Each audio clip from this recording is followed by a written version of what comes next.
Yeah, no. I feel your passion, and I think it's reflective of how a lot of us feel about what's happening. So I'm not going to, I'll answer questions if that's helpful for people. I wasn't necessarily planning on talking, so I don't have anything in particular, but I just wanted to give a little bit of information that I do know based on what we just talked about. I am on the Ag Committee in the Senate, and it's an interesting makeup because right now there's 5 Republicans and 3 Democrats on that committee. It's kind of how it goes. The chairperson is a Republican, and so it's very difficult / impossible to get our bills heard, even for a hearing, because that's how this system works. It's very broken, and it's one of the reasons why it's so incredibly important. I had no idea, truly, how incredibly important it is to flip the Senate seats coming up in 2026. We need 2 seats flipped. If we have that, there will be a majority in the Senate of Democrats right now. So prior to the new maps that we had, it was 22 Republicans and 11 Democrats. With the flipping of 4 seats, we have 18 and 15. I am one of those 4 that got flipped, which has made a big difference. If we have 2 more, we will have 16 and 17. And what that means is, what you would think, 2 seats, that's not a big deal. It's a huge deal. Because if we have those 2 seats, that means we will have a Democratic chairperson for the Ag Committee. What that means is then we will be able to have hearings about agricultural issues that matter to us. Okay? Until then, it is really not something that we get to have because they will not allow those bills to be heard. We won't even get to have a hearing, and that's very important. I had no idea how difficult it is to get anything even up for a hearing, let alone for a vote on the floor, if you are in the minority. I can talk about this all day because it makes me furious. Okay, so that's a really big thing. Going back to, there's a couple of things. I was just recently talking to some farming people that were talking about something that happened in the budget in 2026 prior to me being there. And it was some shared revenue, better shared revenue was given to our small municipalities, but as a part of that bill, something was taken away, and it was the non-binding advisory referendums, which means that you can't put then an issue on your local ballot asking, what do people think about data centers, CAFOs, right? Anything that matters, so you can get some information. It's now not available. So it's one of the bills that I am hoping to move forward along with my colleagues. Again, now it's out there. Hasn't gotten a hearing, but hopefully we'll get that back so that people can have a say, because that's really important to how even informing us about what should happen. We believe in local control, right? I mean, yes, there's some state programs and state policies that should happen, but locally people should be able to decide what they want in their towns, right? Their villages. So data centers is a big deal. So I was on the campaign trail for a year. I heard nothing about data centers. I knew nothing about data centers. Oh my gosh, let me tell you, I have been hit upside the head, because now I'm getting calls and all kinds of things about data centers. There is one that is being proposed in DeForest, Vienna. Could I comment? Just yesterday in the Lodi Poinet-Wanakee paper, there was also an announcement of a presentation to the county board, a brief statement. There's one proposed for the intersection of Highway 16 and 51, just south of Portage as well. That's the first I've heard of that. It's not proposed, just being talked about. Being talked about. Okay. So right now, Vienna is being asked to annex some of their land over to DeForest. Vienna will have to decide if they're willing to do it. Then DeForest will be deciding if they're going to do it. I think these are the steps. But QTS is a data center that is looking to build there. It is going to be some 1,000 at least of acres. And some people, it's very interesting because some people are very much for this. And there's some people that are very much against this, and it's fascinating to me. And so this is not that simple, actually. And I'll tell you why. Individual farmers that are struggling to make it are desperate. Are desperate to be able to make some kind of economic gain. And so selling their farmland for some of them feels like their only option. And they are, what's that? It's their retirement plan. Yes, for many of them, because many people do not have a legacy plan for their farms. A lot of people can't afford this, right, farming, or they're leaving and they don't have somebody that's taking over the farm. So that's a big deal. So do we say, farmers, nope, you can't do that with your money? Or with your decision with your land? It's tricky, right? I mean, I believe in autonomy. I believe in farmers being able to have a right. And I'm running up against, whoa, right? Because if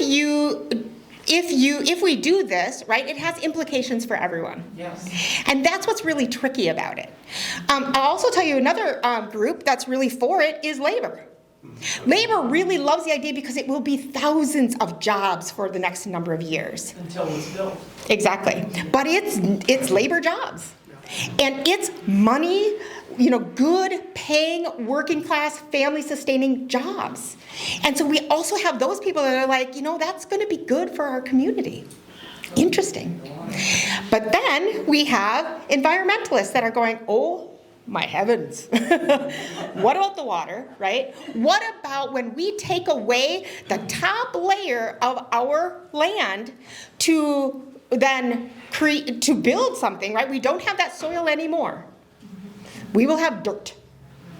We don't get soil back easily. So when you say, well, that can be transformed back into farmland, not so easily. No. We have to understand the ecology of that better. I think the other thing that's interesting is that if we're going to have a data center, we're also going to need more energy. That means we're going to need more solar or, right, natural gas or carbon or yep.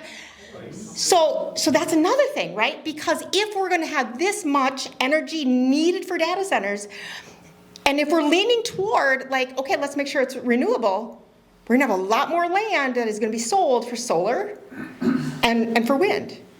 Now, people are happy about that, but again, if we're thinking, well, we're going to lose farmland, this is another dilemma, right? And so this has, I don't know, I'm just like trying to be honest with people that this is very complicated. Now, what I will say, one more statement, and I'm just touching the surface because I don't, this is above my pay grade, but I'm trying to learn, so there's legislation that was put forward on Thursday by Jody Hamish-Sinnikin, who is a colleague of mine. She's actually an environmental lawyer. And there's a sociology professor named Angela Stroud, who is in the assembly.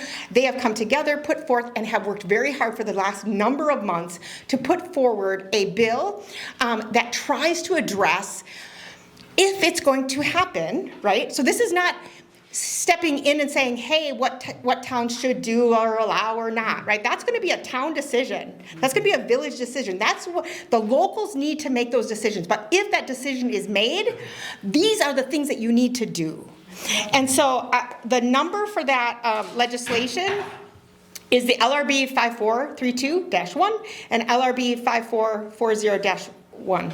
And so what she said, and I think this is important, this is what it's getting at.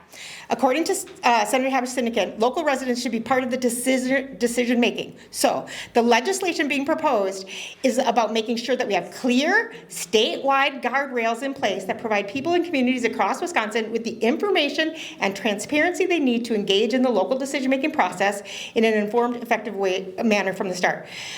She says, I am proud that the legislation guarantees water usage and energy consumption transparency, increases renewable energy sources across the state, insulates ratepayers from the cost of these projects, and prioritizes good-paying, family-supporting jobs. So trying to address it from a lot of different angles, but it's not going to be making everybody happy. It's trying to kind of address a lot of different things.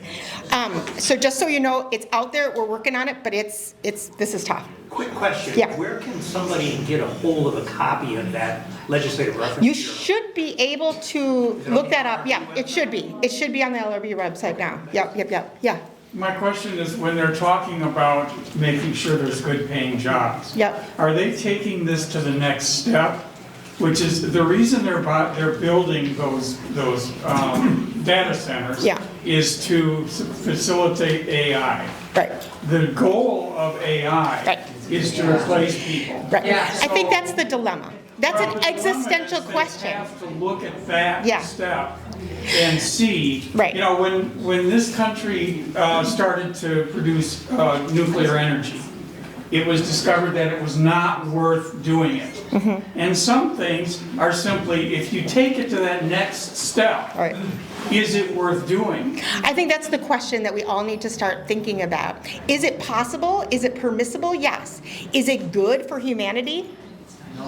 And that's how we need to be thinking, right? Because you're not wrong. Data centers are taking away, they're giving jobs short term, but they're taking away jobs, right? And so I don't have the answer. It is a very, very challenging situation that we're all facing, and the country at large, and I think the world at large, because this is coming everywhere, and we have to decide where we stand on this. And again, I don't pretend to have an answer about that. I'm just putting out there like much of the many things you need to consider as you look at it.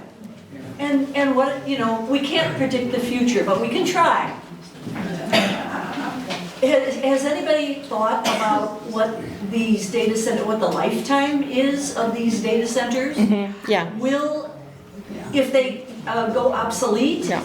will they be taken down, removed? I think, again, all of that is going to be in contracts that are done at the local level, maybe with the PSC, to make those determinations, because those are the questions that are being asked. Like, what will happen? Who's going to be in charge of it? Who has to pay for it, right? Will we be able to live on the land once it has been removed? All that stuff. Right. When you're looking at these feasibility studies, and they're looking about the jobs and all that, Yeah. how far out are they going? Are they going to what's going to happen when this facility is obsolete?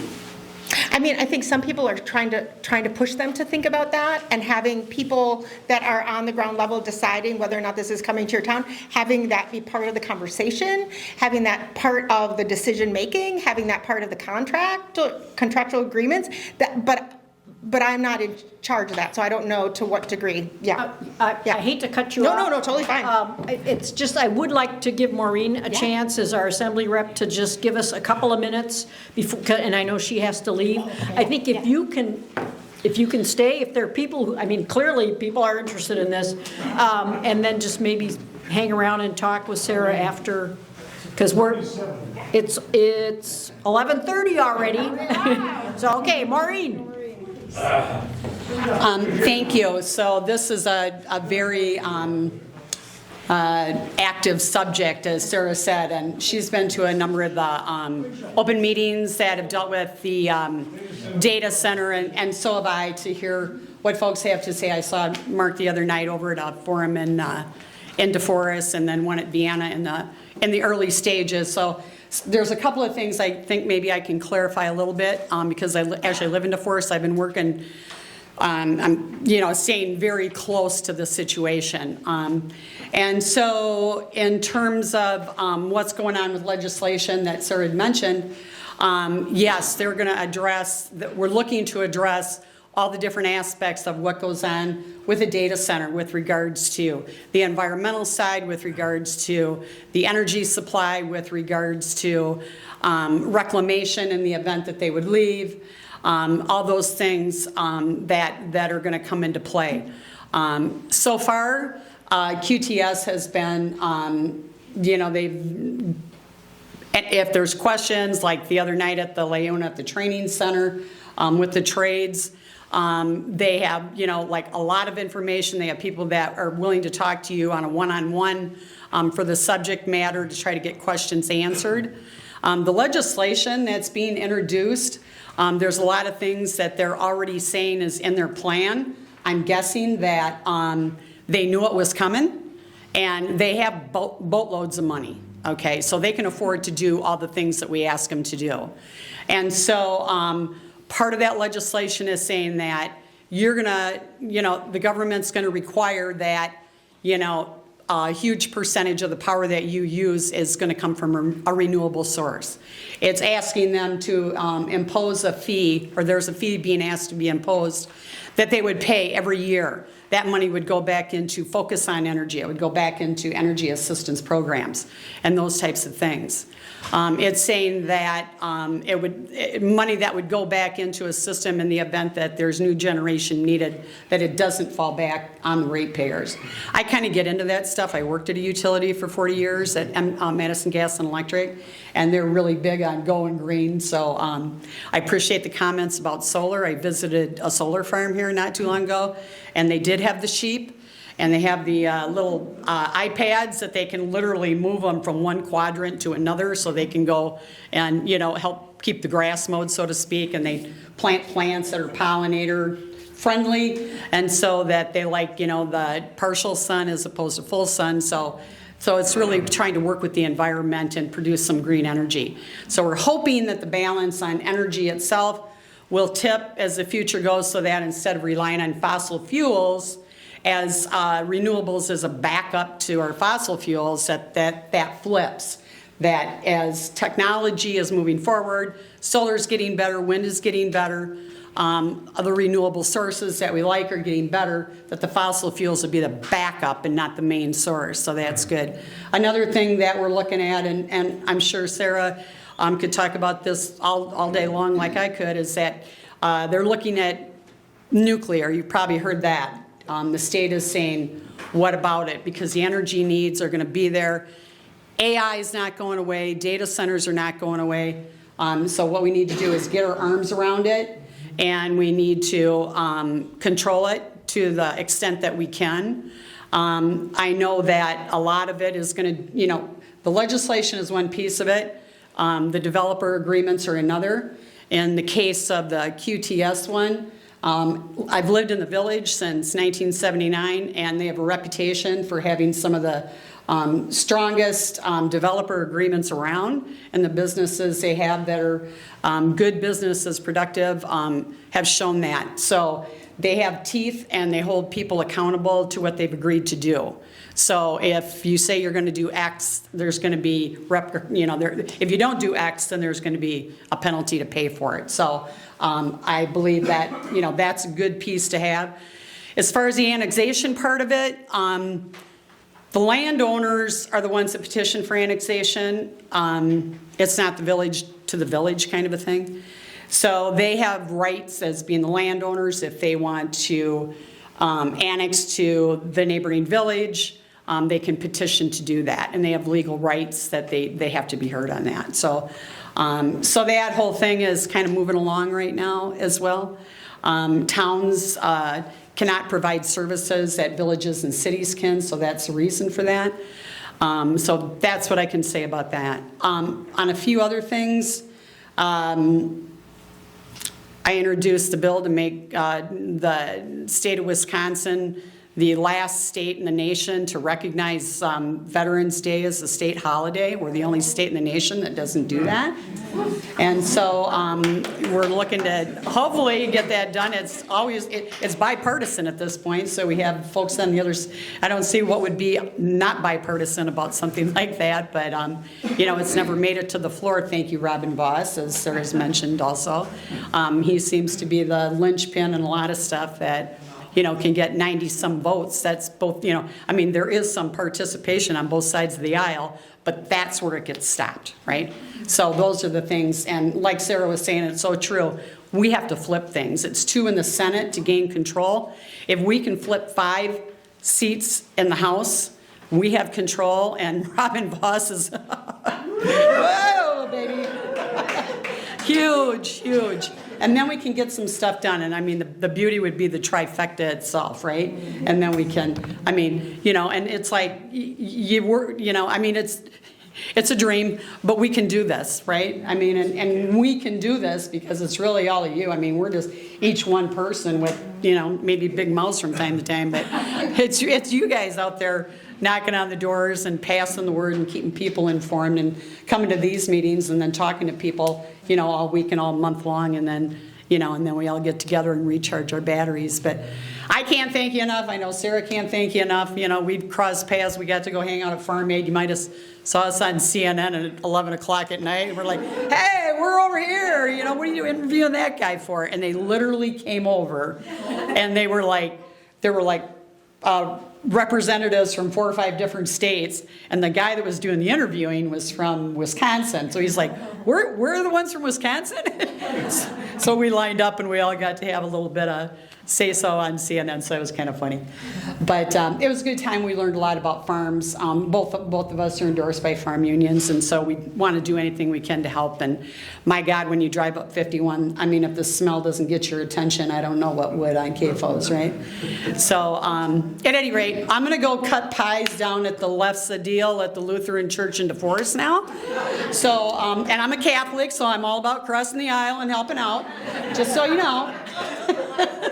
But I'll be back next month unless there's like 10 feet of snow on the ground and they haven't got it plowed yet. But, you know, so, but thank you again, and thanks a lot.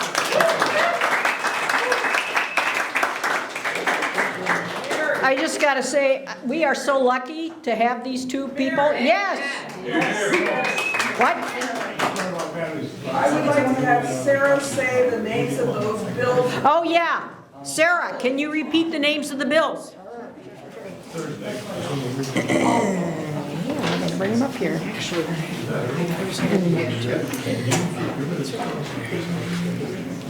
So there's 2 of them because they're the same, but one is for the Assembly, one is for the Senate. LRB, so it's Legislative Reference Bureau, 5432-1. And yes, it is exactly that. I thought that was wild too. 5432-1. Were there letters in front of that? LRB. For Legislative Reference Bureau. Oh, I got it. And the other one is, 432-1-1. nope. I emailed it to Ann, so if they want to get it. Oh, good. 5432-1 or 5440-1. Sarah, is there bipartisan support for the bill? It just got rolled out, so I don't know yet. It was just put out by 2 Democrats. Whether or not we'll get bipartisan support is going to be a very big question. Have you gotten any response from the Republicans? Not that I know of. Not that I know of. But it was Thursday, and I was out for a conference yesterday, so I don't know. My good friend Sarah is going to kill me for doing this. But Sarah Keyesk has been chosen to receive a nonpartisan Emerging Leaders Award from the State Government Affairs Council. She's one of 5 across the nation to receive this award.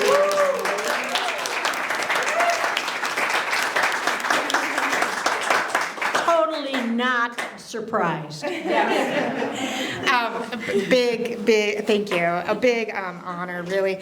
I get to go down to Naples, Florida, to the Ritz-Carlton and receive the award, which is way fancier than anything I've ever done. But I think what I find particularly just so lovely about it, I mean, it's flattering, but you know, you guys all believed in me as somebody that like hadn't even been in politics and was just this regular person that like just cared a lot. And now like I'm getting recognized that like this is the kind of politician in a nonpartisan way like people believe in and maybe like want more of. And so I just feel really flattered, but I also want you guys to know that it's because of you putting me in this spot that this is coming our way, and hopefully it'll be a message across the nation. Maybe some normal people should be in here.